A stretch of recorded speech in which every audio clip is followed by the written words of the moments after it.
নমস্কার, বাঙালির পেট পূজা চ্যানেলে আপনাদের সকলকে জানাই স্বাগত। শীতকাল পড়ে গেছে, আর শীতকাল মানেই তো বাঙালির বিভিন্ন রকমের পিঠে পুলি খাওয়া শুরু হয়ে যায়। আর আমাদের যে সমস্ত ইউটিউবার দিদি বোনেরা আছে, তারা তো আরও অনেক আগে থেকে পিঠে পুলি তৈরি করা শুরু করে দিয়েছে। আমি সবসময় লেটে থাকি।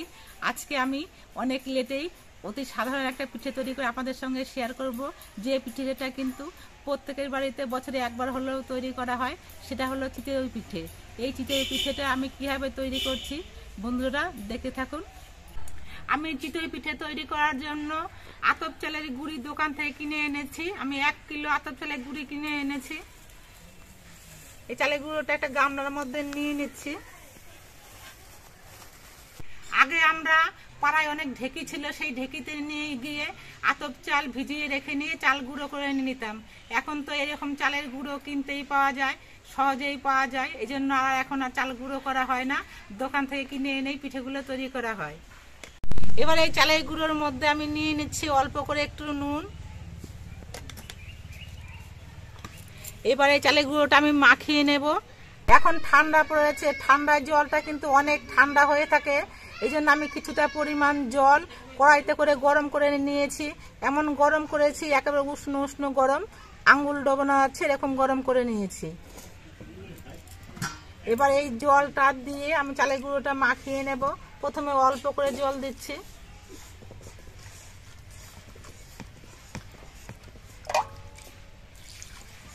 একবারে কিন্তু বেশি করে জল দিলে পিঠেগুলো ভালো হবে না। এই জন্য অল্প করে জল দিয়ে আগে চালের গুঁড়োটা বেশ ভালো করে মাখিয়ে নিতে হবে। এরকম অল্প অল্প জল দিয়ে চালের গুঁড়োটা বেশ হাতে ঠেসে ঠেসে বেশ কিছুক্ষণ মাখিয়ে নিতে হবে।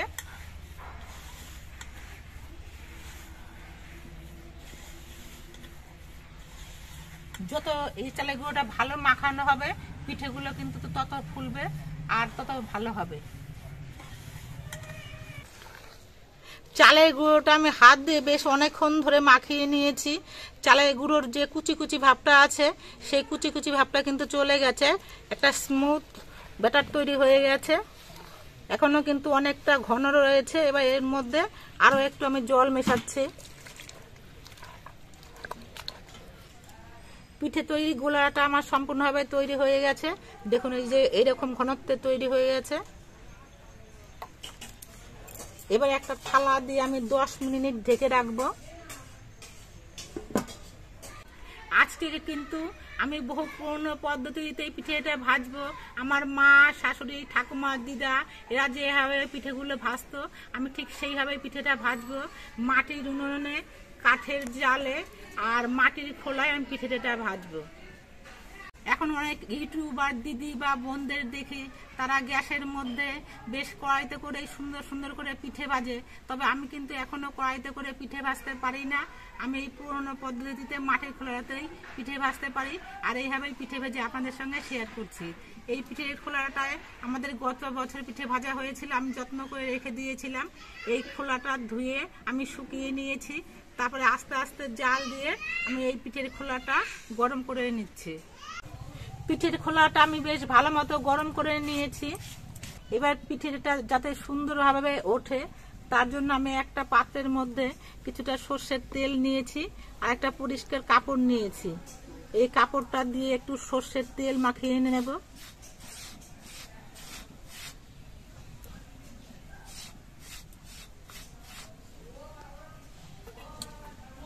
এদিকে পিঠে তৈরির জন্য যে গোলাটা আমি তৈরি করেছিলাম, সেই গোলাটা আমি 10 মিনিট ঢেকে রেখেছিলাম, হয়ে গেছে। এবার ঢাকাটা খুলে নিচ্ছি আর একটা বাটি নিয়েছি। এবার বাটির মধ্যে করে কিছুটা গোলা নিয়ে আমি খোলার মধ্যে দিয়ে দিচ্ছি।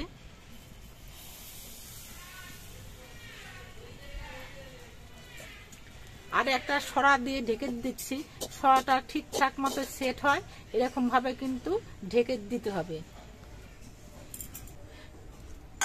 আর একটা গামলার মধ্যে আমি কিছুটা পরিষ্কার জল নিয়েছি। এখান থেকে কিছুটা জল নিয়ে এরকম চারপাশে ছড়িয়ে দিচ্ছি।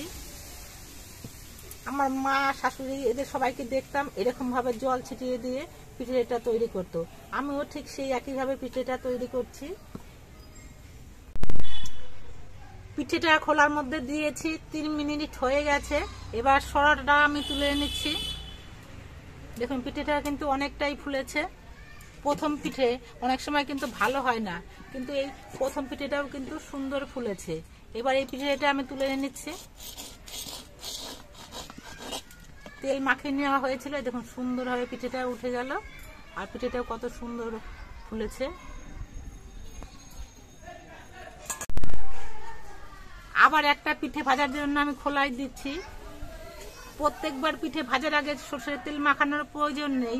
কয়েকটা পিঠে ভাজার পর তারপরে একবার করে একটু সরষের তেল ন্যাকড়ার মধ্যে করে মাখিয়ে নিলে পিঠেটা সুন্দরভাবে উঠবে। সরাটা ঠিকঠাক মতো সেট হয়, এরকম ভাবে একটা জায়গায় আমি মার্ক করে রাখছি, এরকম একটু দাগ দিয়ে রাখছি, তাহলে আমি বুঝতে পারবো যে জায়গাটা সামনে রাখতে হবে।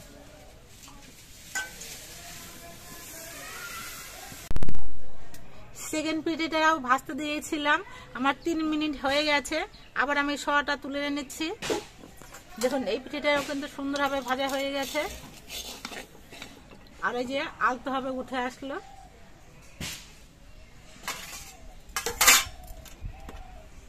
এই একইভাবে কিন্তু আমি সবগুলো পিঠেই ভেজে নেব।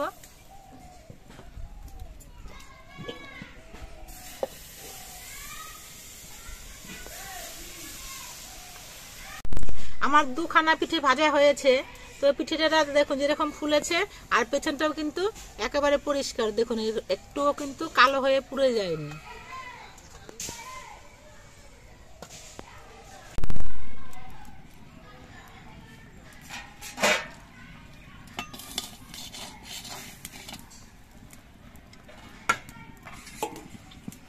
এই পিঠেগুলো কিন্তু গরম গরম খেতেই বেশি ভালো লাগে। আমি এদিকে পিঠে ভাজছি, আর ওদিকে আমি পিঠে খাওয়ার জন্য কয়েকজনকে বসিয়ে দিয়েছি। এই দেখুন আমার মা খাচ্ছে, পিঠে নিয়েছে, খিরসা নিয়েছে, আর বাঁধাকপি নিয়েছে। ওদিকে আমার কর্তা মশাই টুলে বসে খাচ্ছে, আর এইদিকে আমার এক দিদি বসে খাচ্ছে। কেমন লাগছে শীতের মধ্যে এরকম পিঠে খেতে? খুব ভালো। ঠিক আছে, খাও, পেট ভরে খাও সবাই।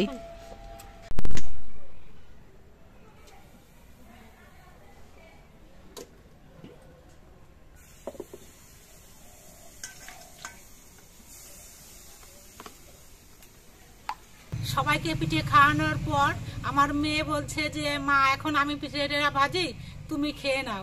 এই জন্য আমিও পিঠে খেতে শুরু করেছি। আমাদের বাড়ির বেশিরভাগ পিঠে পায়েস আমাকেই খেতে হয়, কারণ আমাদের বাড়ির লোক খুব একটা মিষ্টি জিনিস খেতে পছন্দ করে না, কিন্তু আমি ভীষণভাবে মিষ্টি জিনিস খেতে পছন্দ করি। আর খেয়ে খেয়ে তো এই যে এই চেহারা হয়েছে, দেখতে পাচ্ছেন আমার 70 কিলো হয়ে গেছে। ডাক্তার বলেছে 60 কিলোতে নামাতে, কিন্তু ডাক্তারের কথা কে শোনে, আগে তো খেয়ে নি।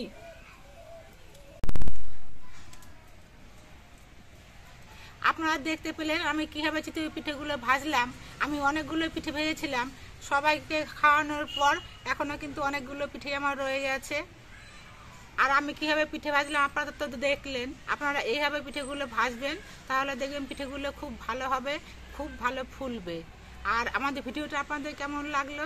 যদি ভালো লাগে ভিডিওটিতে একটি লাইক দেবেন, নতুন বন্ধু হলে চ্যানেলটিকে সাবস্ক্রাইব করে দেবেন। সকলে সুস্থ থাকবেন, ভালো থাকবেন। দেখা হবে পরবর্তী আরেকটি ভিডিওতে।